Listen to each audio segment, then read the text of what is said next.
સૌનું સ્વાગત છે. તો આજે આપણે Hey there. તત્વજ્ઞાન Subscribe to my channel વિષયમાં and also press this bell icon. પ્રકરણ નંબર 1 માં આગળના અભ્યાસ તરફ જઈએ. છેલ્લે આપણે જટિલ નિષેધ વિધાનો, જટિલ સમુચ્ચય વિધાન, જટિલ વિકલ્પન વિધાન, જટિલ શરતી વિધાન, જટિલ દ્વિશરતી વિધાન, આ ચારે પ્રકારના વિધાનોને, આ પાંચે પ્રકારના વિધાનોના દ્રષ્ટાંત અને લક્ષણને જે આપણે સમજ્યા એના આધારે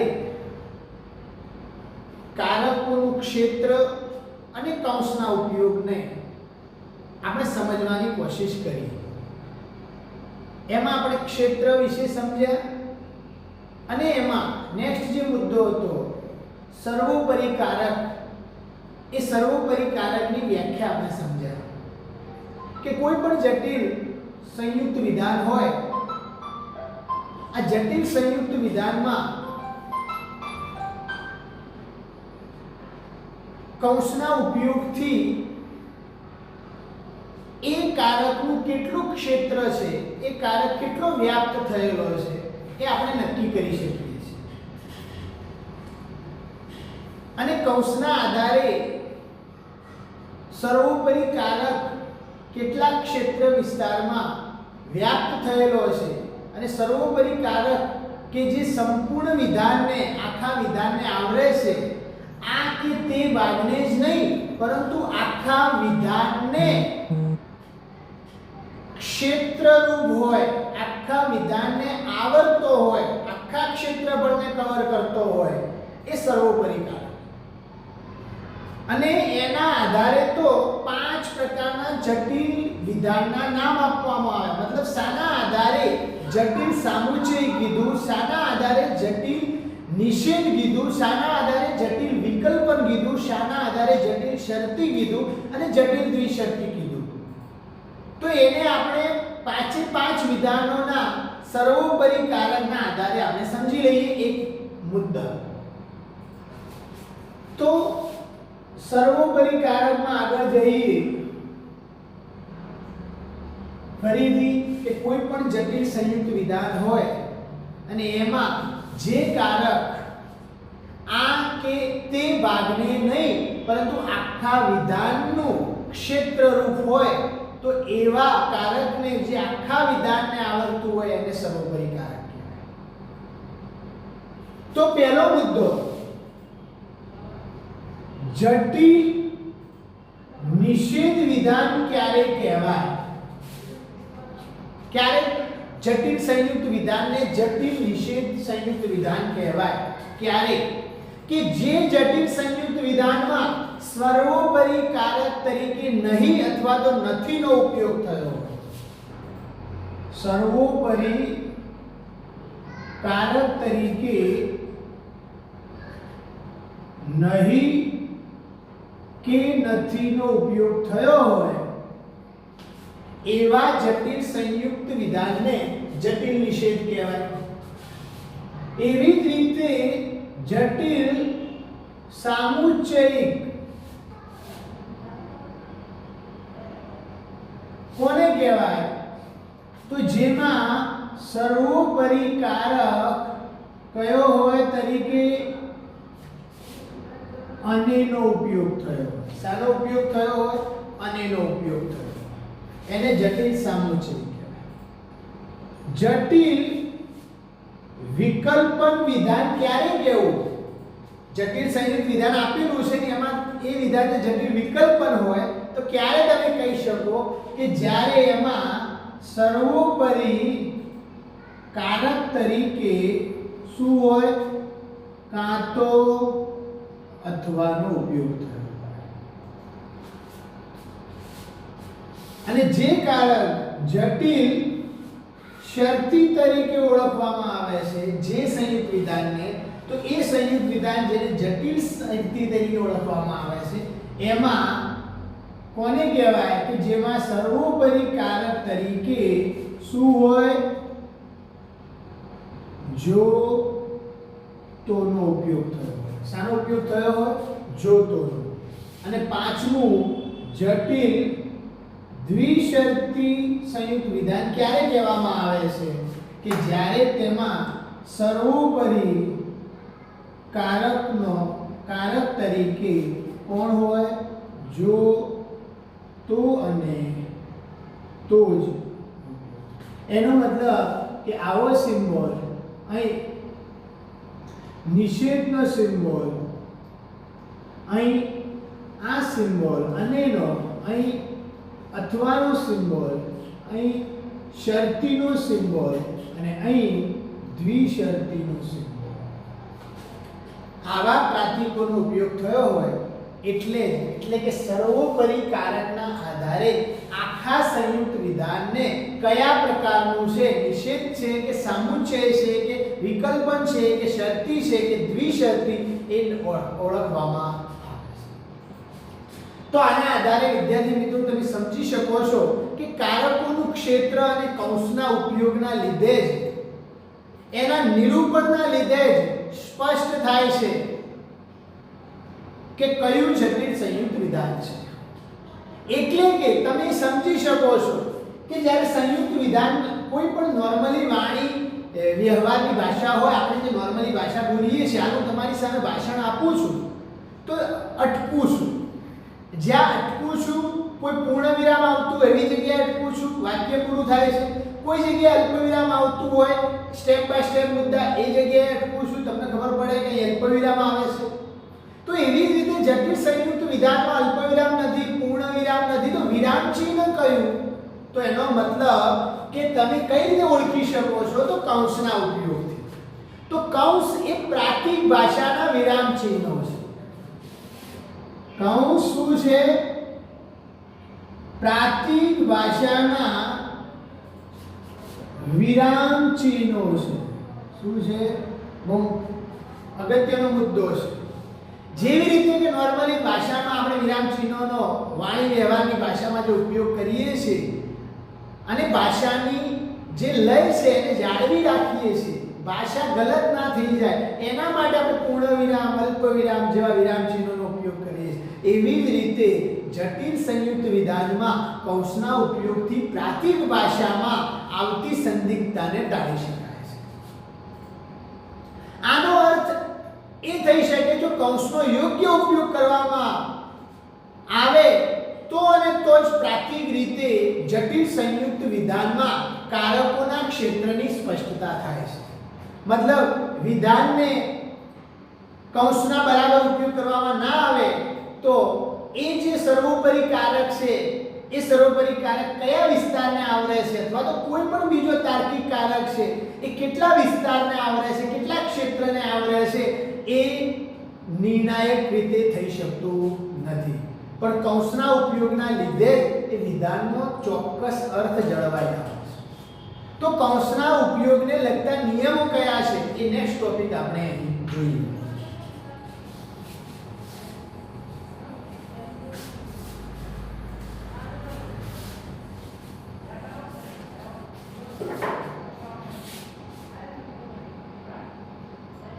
કૌંસના ઉપયોગના નિયમ.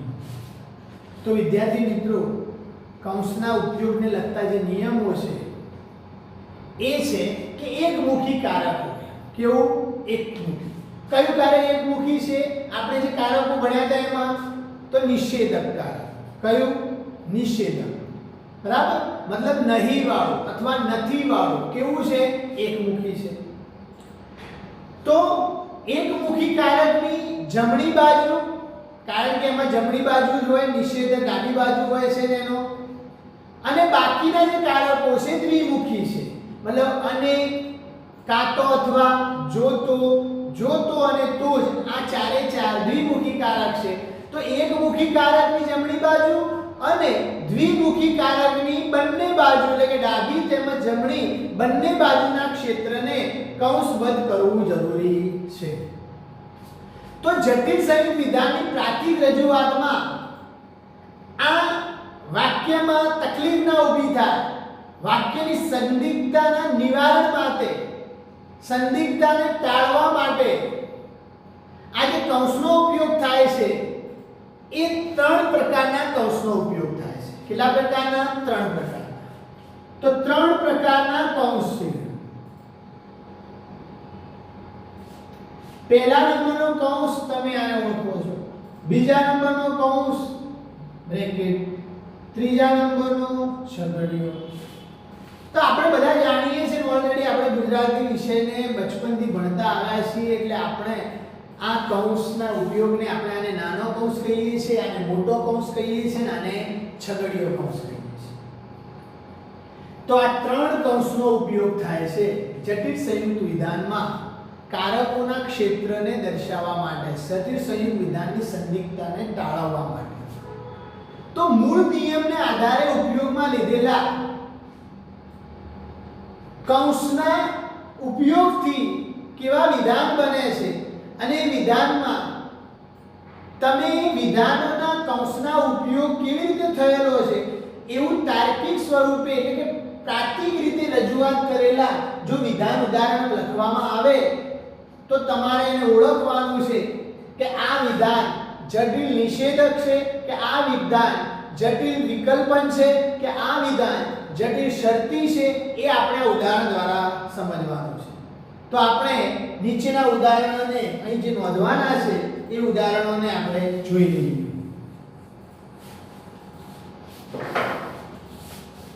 તો ઉદાહરણ પહેલું ઉદાહરણ છે તમારી બુકમાં જે આપેલું છે, નાના કૌંસમાં a અને કાર્તિક કયું છે અને મોટા કૌંસમાં એમાં પાછો નાનો કૌંસ b વિકલ્પ આવું આપેલું છે. એક ઉદાહરણ તમારી બુક પ્રમાણે. બીજું ઉદાહરણ કયું છે? બીજું ઉદાહરણ છે I નિષેધ a. ઉદાહરણ છે, આપણે ઉદાહરણ રીતે જોવાનું છે. a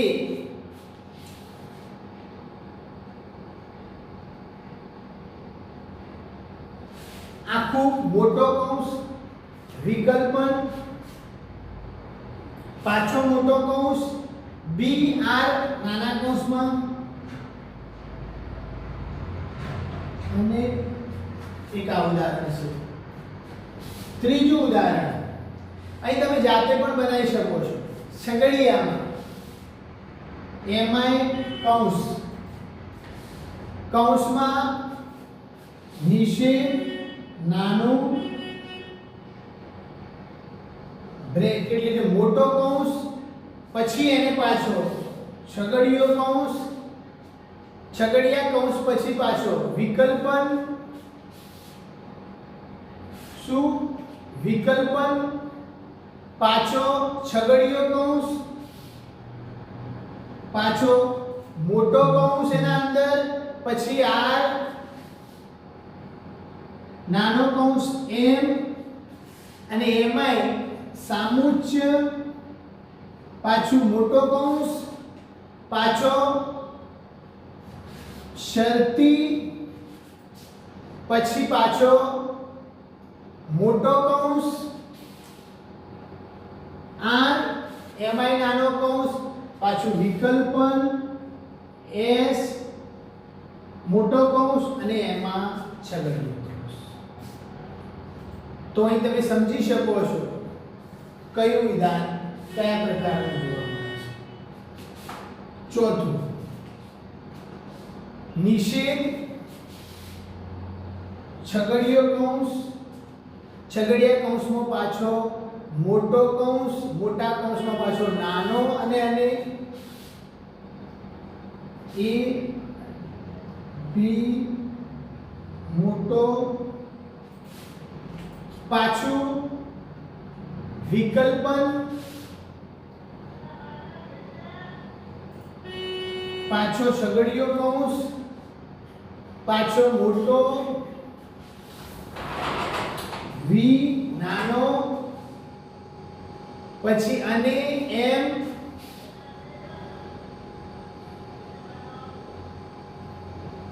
મોટો કૌંસ, ફરી ફરી પાછો શરતી પછી છગડીયો કૌંસ એ મોટો કૌંસ એ એમાં નાનો બી નાનો મોટો અને છગડીયો.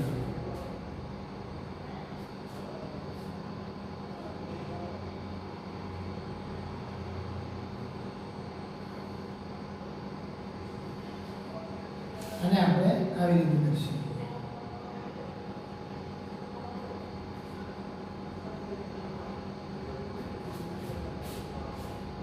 આ વી દાંતની રજૂઆત નહીં, આપણે બી કર્યું. પાછું આપણે આપણી જાતે ઉદાહરણ લખીએ. છગડીયો કૌંસ નાનો મોટો કૌંસ એ પાછું બી કૌંસ પાછો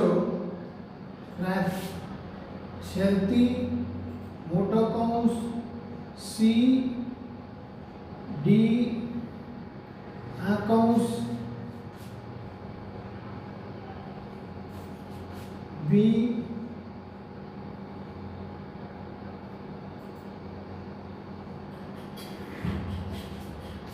વિદ્યાર્થી મિત્રો, તમારી પાસે 5 ઉદાહરણ છે. આ 5 ઉદાહરણમાં તમે સમજી શકો છો પાંચે ઉદાહરણના આધારે કૌંસનો ઉપયોગ થઈ અને કઈ રીતે પ્રત્યેક કારકનું ક્ષેત્ર કેટલું છે તે કઈ રીતે જોઈ શકાય છે એ આપણે આના દ્વારા સમજીશું. સર્વોપરી કારક કૌંસની બહાર રહેતો હોવાથી એકદમ આપણે સ્પષ્ટ કહી શકીએ છીએ, સ્પષ્ટ રીતે કહી શકીએ છીએ કે આ વિધાન કયા પ્રકારનું છે અને એકદમ સરળતાથી કહી શકાય છે, સરળતાથી તમે જોઈ શકો છો. તો આ વિધાન જે છે એમાં એક આ કૌંસ અને આ આખો કૌંસ એટલે કે આટલો મોટા કૌંસનો એટલે એક જ વિધાન છે અને એની ડાબી બાજુ એક છે. તો આ વિધાન કેવું થયું? જટિલ નિષેધ થયું. કઈ થયું? આ જટિલ સામુચ્ય થયું. શું થયું? જટિલ સામુચ્ય. એવી જ રીતે આ કયું થયું? તો મોટા કૌંસમાં પછી વિકલ્પન અને બીજો મોટો કૌંસ. તો આ એક, આ ડાબી બાજુ એક અને જમણી બાજુ એક. સર્વોપરી કારક કયું છે? આ છે. તો આ કયું થયું? જટિલ વિકલ્પન. કયું થયું? જટિલ વિકલ્પન. એવી જ રીતે સગડિયા કૌંસ અહીં પૂરો થાય, પાછું વિકલ્પન, પાછું સગડિયા કૌંસ અને એના અંદર નાના કૌંસ, એમાંય નાના કૌંસ, પાછું આ, પણ આ સગડિયા કૌંસ અહીં પૂરો થાય છે એટલે આ એક થયું. અને એવી રીતે આ સગડિયો કૌંસ પૂરો થાય છે તો વિકલ્પન. તો આ કયું થયું? જટિલ વિકલ્પન. એવી જ રીતે આ છગડીયો કૌંસ પછી એમાં આ મોટો કૌંસ, નાનો કૌંસ, એમાં મોટો, એને છગડીયો, એમાં આ છગડીયો અને આ આખો છગડીયો. તો આમાં આ આટલા વિધાનનું આ સર્વોપરી કારક, આનું આ સર્વોપરી કારક, આનું આનું આ સર્વોપરી કારક, પણ આખાનું આ કયું છે? નિષેધ છે. એટલે આ કયું થયું? જટિલ નિષેધ. આમાં છગડીયો કૌંસ અહીં પૂરો થાય, આ એક વિધાન, એના અંદર બે મોટા અને એના અંદર નાના કૌંસ, પાછો દ્વિશરતી અને આ છગડીયો કૌંસ પૂરો થાય એટલે આ કયું થયું? જટિલ દ્વિશરતી. બરાબર. હવે જો હું આ કાઢી દઉં અને આ આખાને કાઢી દઉં, આ જ વાક્યમાં આ જ વિધાનને આપણે સમજીએ તો આમાં આ છગડીયો કૌંસથી લઈને આ છગડીયા સુધી આ એક વિધાન. બરાબર. એમાં આ બંને વચ્ચે આટલું ક્ષેત્રફળ આ કારક જાળવે, વિકલ્પન કારક આખા વિધાનને જાળવે, આ નહીં કારક આ વિધાનને જાળવે અને આ સૌથી બહારનું જે છે એટલે કે આખા વિધાનને આને ને આને એટલે આ જટિલ શરતી વિધાન. તો અહીં વિદ્યાર્થી મિત્રો તમે જાતે સમજી શકો છો કયું વિધાન છે, કયું જટિલ નિષેધ વિધાન છે. જો હું આખાને બહાર કરું તો આ જટિલ નિષેધ છે, પણ આને હું કાઢી દઉં અને આવી રીતે રાખું તો આ જટિલ શરતી છે. તો આ જટિલ શરતીનું ઉદાહરણ, જટિલ વિકલ્પનનું ઉદાહરણ, જટિલ વિકલ્પનના આપણે અહીં બે ઉદાહરણો લખ્યા છે, બરાબર. અને આ ઉદાહરણને તમે અહીં પણ સમજી શકો છો. જો આ કરું તો જટિલ શરતી વિધાન થયું અને આ કરું તો જટિલ નિષેધ વિધાન થયું.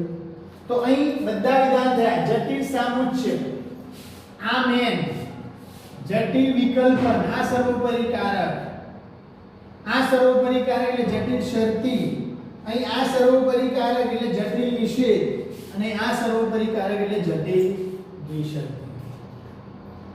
તો અહીં તમે વિદ્યાર્થી મિત્રો સમજી શકો છો કે કૌંસના ઉપયોગને લીધે અથવા તો કૌંસના ઉપયોગના જે નિયમો છે એ નિયમનો મોટામાં મોટો ગેરફાયદો અહીં એ છે કે નિયમનું પાલન કરવા માટે પાલન કરાવવા જતા ઘણા બધા કૌંસને વાપરવાની જરૂર પડે છે. કારણ કે તમે કૌંસના ઉપયોગનો નિયમ તો એટલા બધા કૌંસ છે કે આપણે આ વિધાન લખવામાં પણ કન્ફ્યુઝ થઈ જઈએ, ભૂલ થઈ જાય. તો આ એક ગેરફાયદો છે કે જેના લીધે નુકસાન જાય છે. તેથી જ વિધાનને વાંચવા લખવામાં અસર પડે છે અને બરાબર ક્લિયર થતું નથી. તો અહીં આપણે સમજી શકીએ છીએ કે આ જે ગેરફાયદાના નિવારણ માટે એના માટે એટલે કે કૌંસની સંખ્યા ઘટાડવાના આશયથી તર્કશાસ્ત્રીઓએ બે રિવાજો સ્વીકાર્યા. કારણ કે આટલા બધા કૌંસનો ઉપયોગ કરવા જઈએ તો આપણે આ વિધાનને ઓળખવામાં લખવામાં જ સરળતા ના રહે, હાર્ડ થઈ જાય. તો એના માટે બે રિવાજો સ્વીકાર્યા. કોણ? તર્કશાસ્ત્રીઓએ. એ કયા રિવાજો સ્વીકાર્યા? તો એમણે એકમુખી કારકની જમણી બાજુના અને દ્વિમુખી કારકની ડાબી અને જમણી બાજુના કોઈ પણ બાજુના ક્ષેત્રમાં જો માત્ર એક જ સાદું વિધાન આવતું હોય તો તે સાદા વિધાન માટે પ્રાતિકને કૌંસબદ્ધ કરવું નહીં. એટલે સાદું વિધાન આવતું હોય તો પછી એને કૌંસમાં લખવાની જરૂર નથી, એક ઘટાડ્યું. અને બીજું, જે નહીંનું ક્ષેત્ર જો તેની જમણી બાજુના નાનામાં નાના ઘટક પૂરતું સીમિત હોય તો એ ઘટકને કૌંસબદ્ધ કરવો નહીં. આ બે નિયમ છે. હવે કઈ રીતે? તો એ ઉદાહરણ આપણે સમજશું તો તમારા સમજમાં સહેલાઈથી આવી જશે.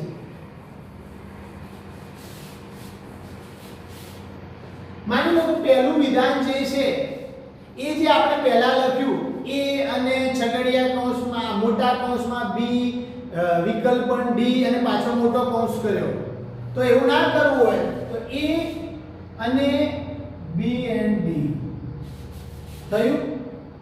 શું છે તમે સમજી શકો. અહીંયા લખો વિકલ્પન.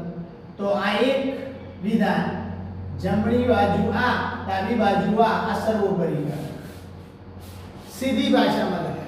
એવી રીતે નહીંનું એક વિકલ્પન અને b and d. તો શું થયું? સાદું વિધાન જે નિષેધક છે એ આ બાજુ છે, આ વિકલ્પન છે. તો અહીં આપણે સમજી શકીએ છીએ. એવી જ રીતે ત્રીજું જે છે નહીં એ વિકલ્પન આ પાછું સીધું શરતી અને મોટા કૌંસમાં b and d વિકલ્પન c and e. તો આ શરતી વિધાન છે, શોર્ટમાં થઈ જાય. તો આ રીતે તમે સમજી શકો છો. તમારી બુકમાં ઉદાહરણ આપ્યા છે કે કૌંસને ઘટાડવાથી જે સાદું વિધાન છે એ સાદું વિધાન જે છે એને એક બાજુ શું ઘટાડી દેવાનું? કૌંસ ઓછો કરી દેવાનો, સાદું વિધાન આવતું હોય ત્યાં પ્રતીકને કૌંસબદ્ધ કરવાનું નહીં. અને બીજું કે નહીંનું ક્ષેત્ર હોય એની જમણી બાજુ નાનામાં નાનો જે ઘટક છે એ પૂરતું સીમિત રાખવાનું, એટલે કે એને કૌંસબદ્ધ કરવાનો નહીં. તો આ બે રિવાજો પરથી આ જટિલ જે વિધાન બનતું હતું વધારે કૌંસવાળું એ કૌંસને ઘટાડી શકાય છે.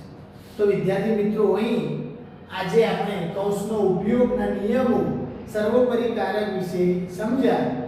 તો નેક્સ્ટ લેક્ચર આ ટોપિક પૂરો થાય એના પછી એની મનોયત્ન એટલે કે સ્વાધ્યાય જે છે તમારી બુકમાં કયા કારક છે, કઈ વિકલ્પન કહેવાય, નિષેધ કહેવાય, એ એક માર્ક્સના પ્રશ્નો છે તમારે સોલ્વ કરવાના છે. નેક્સ્ટ મુદ્દા તરફ આપણે આગળના લેક્ચરમાં અભ્યાસ કરીશું. આજનું આ લેક્ચરને આપણે પૂરું કરીએ.